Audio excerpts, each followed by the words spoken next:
24 na may nagkaroon ng revelation si VP Sara at sinabi niya rin yan kay BBM, pero ang sabi ni VP Sara parang binaliwala lang, parang hindi pinapakinggan. So parang nagtataka ngayon si VP Sara, bakit ngayon ka lang gumalaw? Bakit ngayon lang may aksyon? Bakit nung sinabi ko na may ganito na nangyayari sa DepEd, especially dun sa school building, bakit walang aksyon?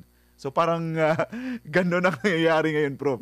Alam mo, Jason, itong mga nangyayari, nagpapatotoo lamang sa mga sinabi niya.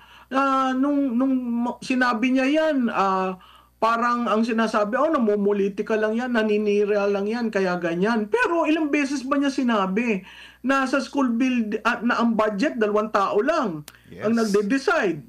Klarado doon, wala si Pangulo. Sinabi niya yun doon sa DepEd na pinaba-download sa kanya yung school building program. Sinabi niya, ayaw ko. Kayo na lang, yan, bahala. Hindi na ako sasama dyan. Meron ring sinabi tungkol doon sa proseso ng budgeting. So, hindi siya nagkulang. Ngayon, parang with hindsight, nakikita natin, tama pala siyang magalit, no? Talaga palang sinabi niya. Ang lokohan nga parang ano ba yan, si BP can see through, no, the different layerings in the bureaucracy. Pero hindi siya nagkulang. Sinabi niya yan sa Pangulo.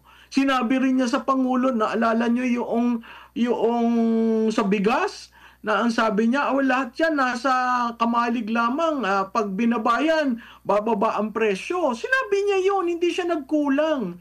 So makikita mo, kahit hindi siya tinatanong, sinasabi niya, ito yung nangyayari. So sino mas may alam nung nandun siya compared sa yung 3 taon na pamumuno na magtatanong ka ng, bakit tayo nagkaganito?